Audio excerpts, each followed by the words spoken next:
اللہ من الشیطان الرجیم بسم اللہ الرحمن الرحیم۔ آپ دیکھ رہے ہیں ہمارا YouTube channel H A Zahoori official. میں ہوں آپ کا میزبان ڈاکٹر حبیب احمد ظہوری۔ ہمارا صوفیانہ سلسلہ تفسیر جو ہے اس کو ہم انشاءاللہ آج سے آگے بڑھانا شروع کریں گے۔ کچھ مصروفیت کی بنا پہ سلسلہ کنٹینیو نہیں ہو سکا، تو انشاءاللہ آج ہم سورہ بقرہ شریف کی آیہ کریمہ نمبر 120 سے اس کا دوبارہ آغاز کر رہے ہیں۔ اس کو دوبارہ اس کڑی کو آگے چلانے کی انشاءاللہ کوشش کریں گے۔ آپ احباب کا تعاون ہمارے ساتھ رہا تو انشاءاللہ العزیز اس سلسلے کو انشاءاللہ ہم جاری و ساری رکھیں گے۔ تو آج کے اس ویڈیو لیکچر میں ہم جو آپ کے گوش گزار کرنا چاہ رہے ہیں اس میں اللہ تعالیٰ نے سورہ بقرہ شریف کی آیہ کریمہ نمبر 120 میں ارشاد فرمایا ہے، اس کا خلاصہ آپ احباب کے گوش گزار کریں گے کہ وہ لوگ جو اپنے نفسانی خواہشات کی پیروی کرتے ہوئے یہود و نصارہ کے پیچھے چلے یا ان کی خواہشوں کی پیروی کی، تو اللہ فرما رہا ہے کہ اگر ان کو علم بھی تھا کہ وہ یہود و نصارہ ہیں، ہمارے دین کے دشمن ہیں، اسلام کے دشمن ہیں، تو پھر اللہ سے تیرا بچانے والا کوئی نہیں ہوگا۔ اگر ہم نے ان کی پیروی کی، ان کی خواہشوں کی پیروی کی، ان کا کہا مانا، تو پھر اللہ ہمارا مددگار نہیں ہوگا، ہمیں کوئی بچانے والا نہیں ہوگا۔ اس کے انشاءاللہ صوفیانہ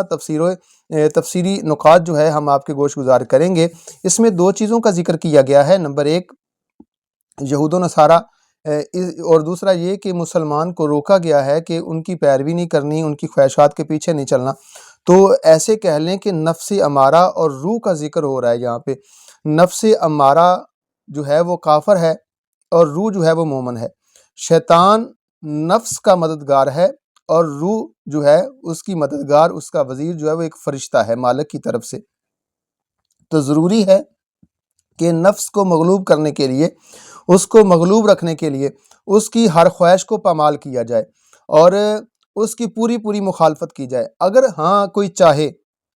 کہ نفس اور روح میں صلح ہو جائے، نفس اور روح آپس میں صلح کر لیں، تو یہ ناممکن ہے، یہ نہیں ہو سکتا کہ نفس ہمارا روح سے اس وقت تک راضی نہیں ہوگا جب تک اس سے بالکل اپنے ہم رنگ میں رنگ نہ لے۔ نفس یہ چاہتا ہے کہ روح جو ہے میرے رنگ میں رنگی جائے۔ آپ کو یہ شاید بات مثال جو ہے وہ عجیب سی لگے کہ دنیا میں رہنے والا جو شخص ہے، وہ دنیا دار جو شخص ہوتا ہے، اس کے پاس فار ایگزامپل مثال کے طور پہ کچھ نہ کچھ دنیاوی دولت آ جائے تو اس کی خواہشات، اس کی لالچ میں اضافہ ہو جاتا ہے، وہ کہتا ہے وہ اور بڑھتا رہے۔ تو یہ نفس ہوتا ہے۔ ایسے ہی نفس جو ہے اس کی ہر خواہش جو ہے وہ پوری نہیں ہو سکتی۔ جیسے جیسے اس کی خواہشات پوری ہوتی جائیں گی ویسے ویسے اس کی تمنا، اس کی لالچ اور بڑھتی جائے گی، تو یہ کبھی بھی سیر نہیں ہوگا، بھرے گا نہیں۔ تو اسی لیے کہ یہ بالکل ایک شیرخوار بچے کی طرح ہے،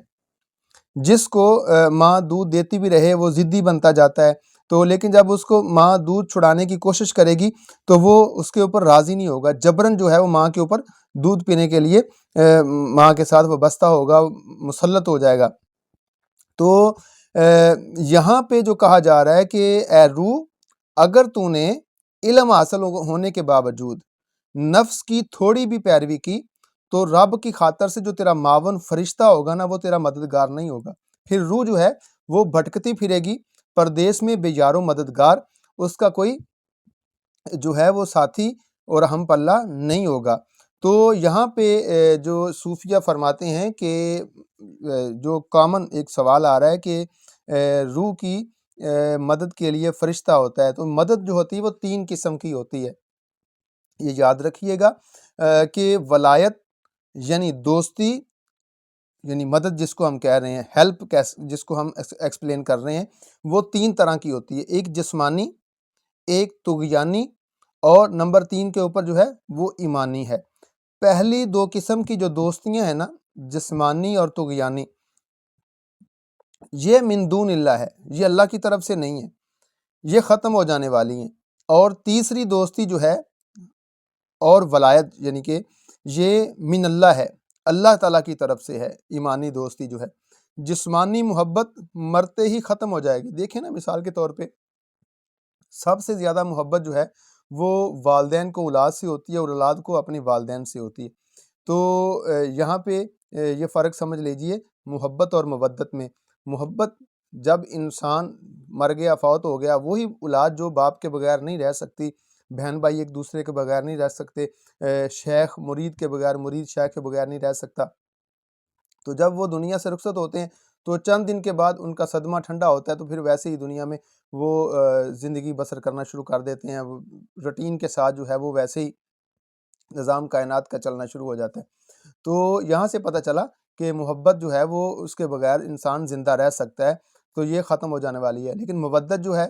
قُل لا اسألکم علیہ اجرا الا المودۃ فی القربہ، جس کو قرآن نے ایکسپلین کیا ہے، تو مودت وہ ہوتی ہے جس کے بغیر انسان زندہ نہ رہ سکے۔ خیر یہ الگ ٹاپک ہے، میں نے صرف مثال دینے کے لیے آپ کو سمجھایا ہے کہ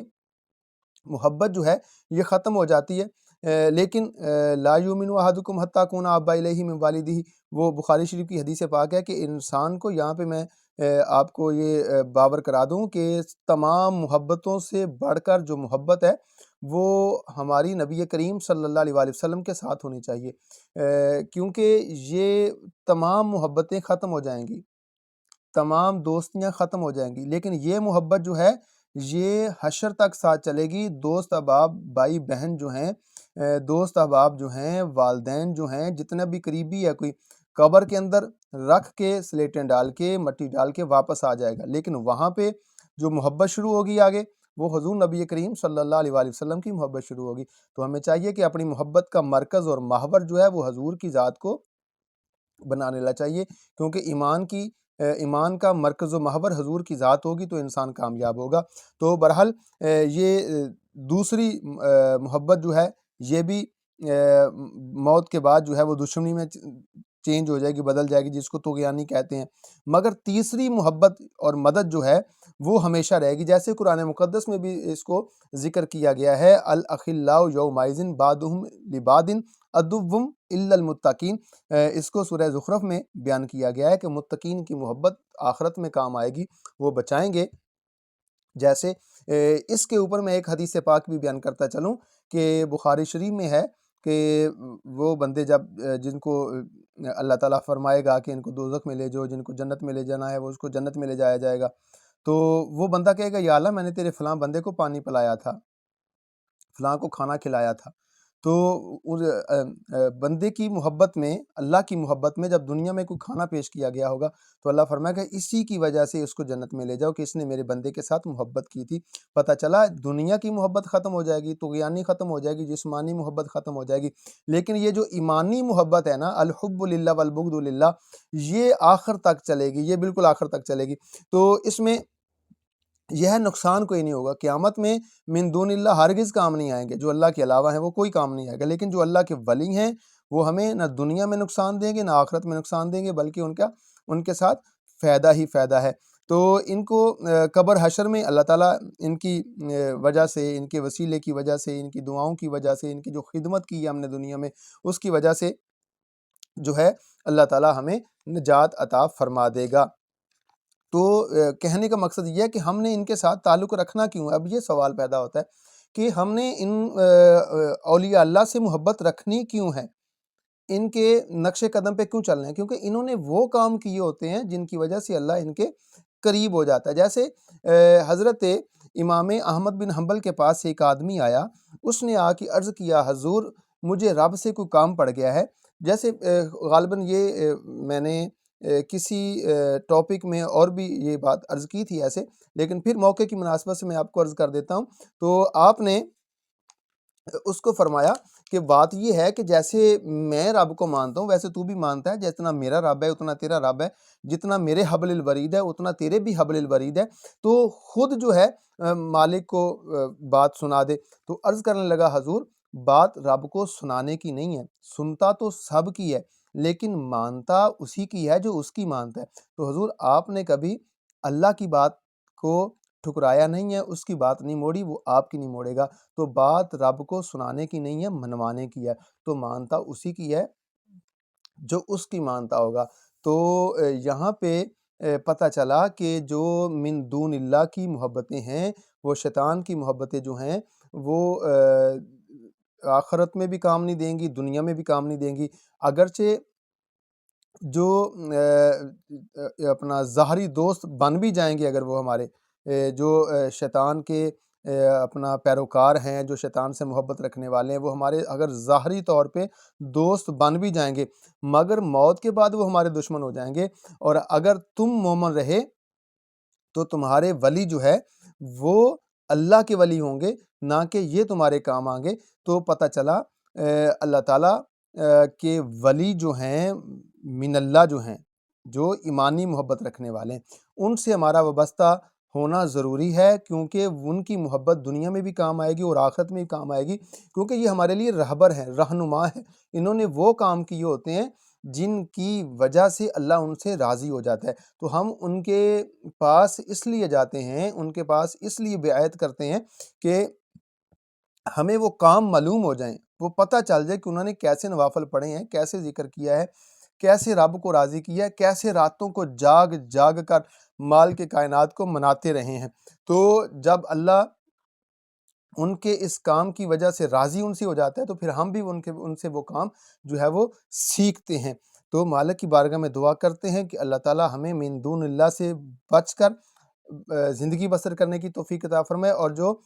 اولیاء الرحمن ہیں ان سے اپنی وابستگی رکھنے کی توفیق عطا فرمائے۔ مزید ہماری ویڈیو دیکھنے کے لیے ہمارے چینل کو لائک بھی کر لیا کریں، سبسکرائب بھی کر لیا کریں۔ اللہ آپ کا حامی و ناصر ہو۔ اللہ حافظ۔